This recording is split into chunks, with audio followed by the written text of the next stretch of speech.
The night my son had a high fever, I overheard Jack flirting with his secretary, Scarlett, in Spanish on the phone. Jack's lips curved into a smirk as he said, Emma's had a kid. She's not as tight as you are. Don't worry, she's busy taking care of Tommy's fever. She won't notice I'm gone. Scarlett's coquettish voice came through the speakerphone. Where should I wait for you, Mr. Harrison? Jack glanced at me. The usual hotel. I'll make sure you're satisfied tonight. I held my son close, my fingers trembling with heartache. Jack didn't know that I had minored in Spanish in college. I understood every word he said to his secretary tonight. Jack put on his coat, turning to leave. I stroked Tommy's feverish little face, looking at Jack anxiously. Jack, could you please take Tommy and me to the hospital first? Jack frowned. There's an urgent matter at the company. I can't delay. Urgent matter? Urgent to have an affair with Scarlett in bed. I held back my anger. Tommy's fever is so high. He could have a seizure at any moment. What urgent matter could be more important than our son's life? Before I could finish, he had already slammed the door shut. Looking at my son who had fallen unconscious from the fever, I hesitated for a moment before calling Jack's brother. Daniel, Tommy has a high fever that won't break. Jack said he has an urgent matter at the company tonight. Could you take us to the hospital? A steady male voice came from the other end of the line. Of course, I'll be right there. I hung up the phone, tears welling in my eyes. I was once the daughter of a wealthy family in New York, growing up alongside the two brothers of the city's wealthiest family. Both brothers had deep feelings for me. Jack was lively and outgoing, while Daniel was calm and reserved. In my youth, I was captivated by Jack's sweet talk and went on a private island vacation with him. I often wonder now, if I hadn't drunk that spiked wine he gave me, would my life be completely different from what it is now? In less than 20 minutes, Daniel arrived. The headlights of his Bentley cut through the thick darkness of the night. He drove steadily, and I could smell the familiar scent of his cologne, a fragrance both silent and domineering. When Tommy's fever finally broke after receiving 4 fluids in a private hospital room, I felt relieved at last. I went out to the corridor and gratefully looked at Daniel. Thank you so much. I don't know what I would have done without you tonight. He replied softly, it's my duty to take care of my nephew. I've sent a message to my brother. He'll be here soon to take you both home. Under the dim light, his cold, handsome features softened with a touch of tenderness. Suddenly, my eyes welled up with tears. Why are you crying? Daniel raised his hand to wipe away the tears on my face, but then, as if realizing something, he quickly withdrew his hand. I shook my head, covering my face. Suddenly, a cold laugh came from behind us. Jack strode towards us. Emma, Tommy's fever has broken. Instead of taking our son home to rest, you're here getting cozy with my brother in the hallway.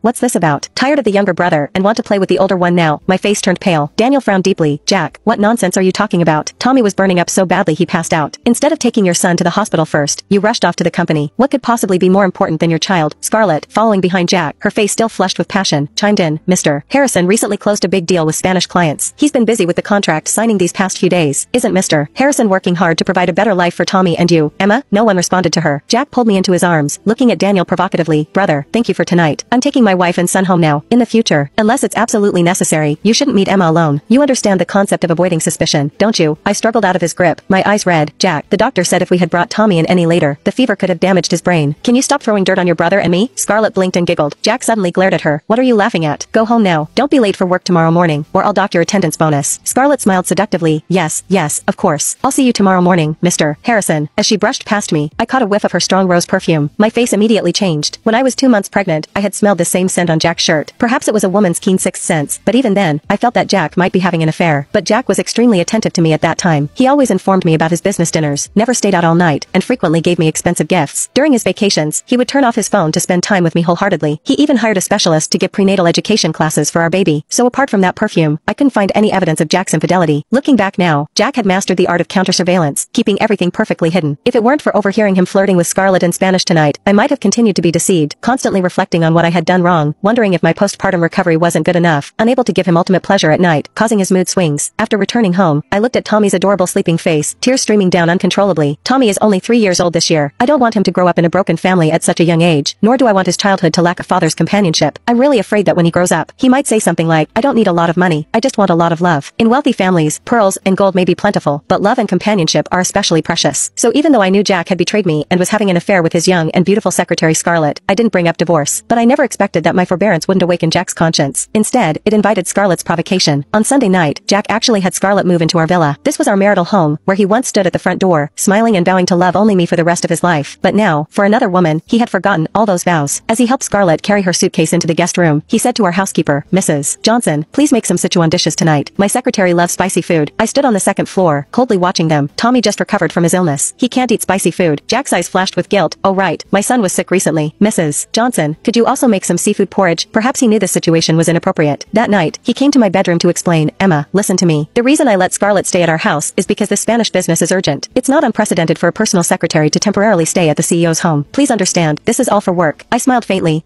I understand. Work is important. Seeing that I wasn't arguing or making a fuss, Jack kissed my forehead with satisfaction. Emma, you're so good. Once I'm done with this busy period, I'll take you and Tommy to Lake Tahoe for a few days. I watched his back as he left, then took out a tissue to wipe the spot he had kissed. The kiss of an unfaithful person is truly dirty. Early the next morning, Scarlett was busy in the kitchen, wearing a tight-fitting nightgown that accentuated her slim waist and shapely buttocks. Moments later, she brought milk and sandwiches to the dining table. Jack's eyes kept lingering on Scarlett. He took a bite of the sandwich. This is really good. The cheese is melted perfectly. I looked at the sandwich, feeling no appetite at all. Tommy, try Aunt Scarlett's cooking. Is it good? Scarlett smiled, pointing at the sandwich in front of Tommy. Before I could stop him, Tommy had already grabbed the sandwich and taken a big bite. Suddenly, he started coughing violently, his cheeks turning bright red. Baby, what's wrong? I panicked, picking Tommy up and patting his back to help him breathe. His coughing got worse. I grabbed the sandwich he had eaten and looked at it, only to find it was spread with a large amount of peanut butter. I couldn't help but scream. Call 911 quick. Tommy is allergic to peanuts. He can't eat anything with peanuts in it. He'll have an anaphylactic reaction. Standing in front of the emergency room, Jack's face was grim. Scarlett's face was pale, her eyes red. She said softly, Emma, I really didn't know Tommy was allergic to peanuts. I sighed. From now on, let's leave the cooking to Mrs. Johnson. Scarlett's tears fell. It's all my fault. Emma must be angry with me. Mr. Harrison, I should move back to my apartment. Jack frowned. Move back? What for? This wasn't intentional. You didn't mean to harm Tommy. Just stay here. I stared at him in disbelief. 2 weeks after the sandwich incident, Jack suddenly called me into his study. Scarlett was there, wiping her tears pitifully. Jack looked at me unhappily. Emma, can you stop making things difficult for Scarlett? I laughed bitterly. When did I ever make things difficult for her? Jack tapped the desk. You and Mrs. Smith cleaned the guest room where Scarlett is staying, right? I nodded. His eyes were full of anger. The window in Scarlett's room won't close properly, and the draft is giving her headaches. She likes spicy food, but when I'm not home, you always have Mrs. Johnson make such bland dishes. She's not used to it and has lost weight. And can you stop letting Tommy bother her all the time? We don't want another incident like last time, where he ends up in the emergency room. The truth was, Scarlett had specifically requested a well-ventilated room. The truth was, I had asked Mrs. Johnson to prepare 2 different flavors for each meal. The truth was, Scarlett often wanted to play with Tommy, and I was afraid she might unintentionally harm him, so I kept Tommy away from her. Now she had turned everything around and blamed me. I silently looked at Jack, not defending myself at all. After all, no matter what grievances Scarlett suffered, Jack was willing to stand up for her. No matter what mistakes she made, Jack was happy to find excuses and cover for her. My expression darkened. Suddenly, Scarlett looked at me timidly. Emma, I'd like to speak with you alone. The study door was closed, and Scarlett sat on the desk, her eyes seductive. Emma, let's be frank. I'm pregnant with Jack's child. My expression remained calm. What do you want? Scarlett smiled charmingly. I want the position of the mistress of the house. I hope my child will be an only child, with no one to compete for the family fortune. I want Jack to stop hiding me under the guise of a secretary. Emma, are you willing to give him to me? So everything had been her machination behind the scenes. For this wealth and status, she had repeatedly distorted facts, played mind games, pretended to be pitiful, and even tried to harm my son with peanut butter. Looking at her confident smile, I felt both ironic and pitiful. Men love the feeling of stealing. Having an affair with a mistress under the pressure of the original wife is an intense stimulation for men. If the original wife lets go, the man will quickly lose interest. By then, even a passionate rose-like mistress will become a boring mosquito bite. That night, I prepared 2 copies of divorce papers, slipping one into the documents Jack was to sign the next day. Early the next morning, I took Tommy on a flight back to my parents' home in New York. As I left, I smiled at Jack and Scarlett. By the time he discovers the signed divorce papers, I should have already arrived at the New York airport.